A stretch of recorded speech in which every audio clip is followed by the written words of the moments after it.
Mani ismim Jasur, familiyam Qo'chqorov. Guliston tumanida to'yxona boshqaruvchisiman. Mana bugun Sog'liq boshqarmasida shaxsan boshqarma boshlig'i tomonidan to'yxona rahbarlari uchun to'g'rima-to'g'ri uchrashuv o'tkazdi. Bunda yashirin iqtisodiyotga qarshi ancha savollar bo'ldi va tushuntirishlar berildi. Bugungi yig'ilishimiz asosiy maqsadi yashirin iqtisodiyotga qarshi kurashishda qo'yilayotgan ko'plab xatolar yuzasida ko'rib chiqildi. Xulosa qilib aytishimiz mumkinki, kelgusida bunday kamchiliklarga, xatolarga yo'l qo'ymaslikka harakat qilamiz.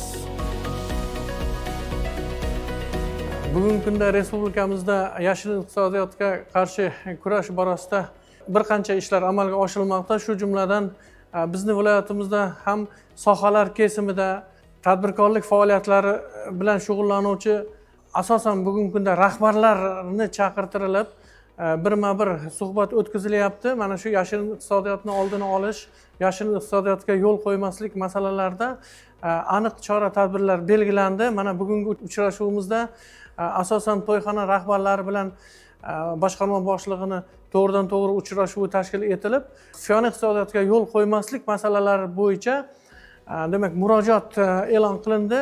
Har bitta to'yxona bo'yicha ular tomonidan o'tkazilgan marosimlar va ulardan tushgan tushumlarni hisobotlarda to'g'ri aks ettirish va realizatsiya natijasida olingan daromadlardan soliqlarni to'g'ri va o'z vaqtida to'lash bo'yicha amaliy chora-tadbirlar belgilandi. Shu jumladan to'yxonalarda ishlovchi ishchilar sonini rasmiylashtirish masalalariga ham e'tibor berilib, to'yxonada ishlaydigan ishchi xodimlar rahbari va ularga hisoblangan respublikada mehnat haq to'lashning eng kam miqdordan kam bo'lgan holatlari qattiq tanqid ostiga olinib, aniq chora-tadbirlar belgilab olindi. Bu kabi tadbirlar sohalar kesimida davom ettiriladi.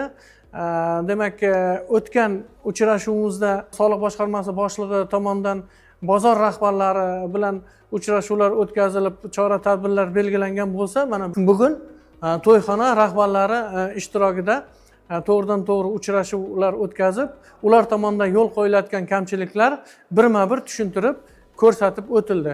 Albatta, bugungi kunda har bir fuqaro bo'ladimi, tadbirkor bo'ladimi, olgan daromadlarni hisobotlarda to'g'ri aks ettirishi lozim bo'ladi va belgilangan tartibda olingan daromadlar to'liq soliqqa tortilishi shart. Bu asosan konstitutsiyamizda ham belgilab berilgan. Shuning uchun biz tadbirkorlarga, aholimizga, fuqarolarimizga shuni ta'kidlab aytishimiz lozimki, barcha daromadlaringizdan o'z vaqtida soliqlarni to'lab qo'yishni unutmang.